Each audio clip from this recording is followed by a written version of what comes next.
This is a spiritual conversation between Kapil Muni and his disciple Saanaka. The wind whispered softly through the tall grass near the ashram of Kapil Muni, nestled beside the sacred waters of Gangasagar. It was a quiet afternoon. Birds flew lazily across the golden sky. The scent of burning sandalwood drifted gently in the air, mixing with the salty breeze from the ocean. Under the vast canopy of a banyan tree, Saanaka, the earnest young disciple of the sage, sat cross-legged before his teacher, his brow creased with contemplation. He had been pondering a deep question, one that had begun to echo louder with each passing day of his meditation. Gurudev, he began, bowing respectfully, you have spoken of moksha, liberation from suffering, from bondage, from birth and death. But today I wonder, is moksha a refined state of mind, or is it the complete absence of mind altogether? Kapil Muni slowly opened his eyes, which had been turned inward in stillness. A knowing smile flickered across his face, as if he had been expecting this very question. Saanaka, he said, first tell me, what is the mind? The young disciple thought carefully. The mind is thought, memory, imagination, the sense of I, the one who thinks, feels, desires. Good, Kapil Muni replied. Now, what is moksha? Saanaka answered, it is freedom. From sorrow. From rebirth. From illusion. The sage nodded. He picked up a small ball filled with water and held it up. See this water. As long as it is still, it reflects perfectly.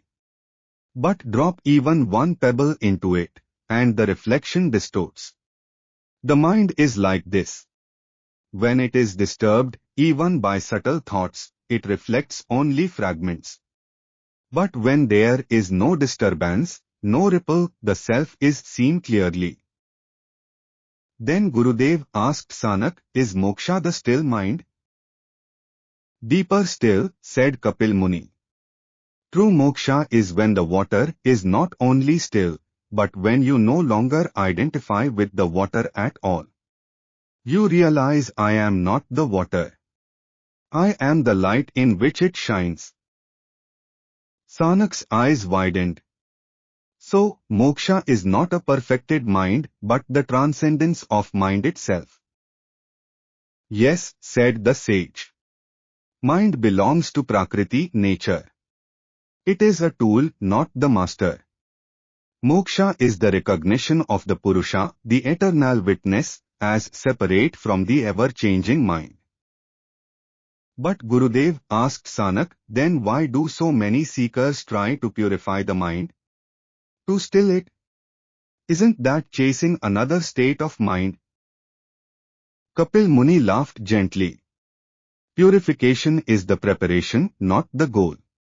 Just as a mirror must be cleaned to reflect sunlight, the mind must be stilled to realize it is not the source, but the medium. Once that realization dawns, even the mirror is no longer needed. They sat in silence for a few minutes, letting the breeze carry the weight of those words. Then Kapil Muni continued, there are three states the mind can be in: disturbed, still, and transcended. Most people live in disturbance. The yogi seeks stillness. But the Jivan Mukta, the liberated one, has gone beyond. To him, mind or no mind, it makes no difference. He lives as the self untouched. Saanaka looked up at the banyan leaves dancing in the light. So Gurudev, moksha is not a destination for the mind, it is the absence of the traveler itself. Well said, the sage nodded. As long as there is someone seeking, there is bondage. When even the seeker dissolves, what remains is truth. That is moksha.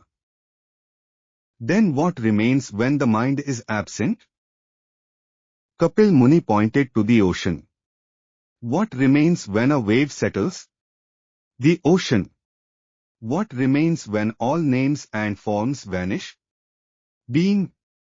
Awareness. Bliss. That is your true nature. A deep silence followed. Not of words left unsaid, but of thoughts dissolved. Saanaka felt no urge to speak. In that moment, he wasn't trying to understand. He was simply present. Kapil Muni smiled inwardly. The teaching had landed not in the mind, but in the silence beyond it. Moral of the story. Moksha is not the mind's perfection, it is the freedom from mind. The mind is a tool, a servant, not the self.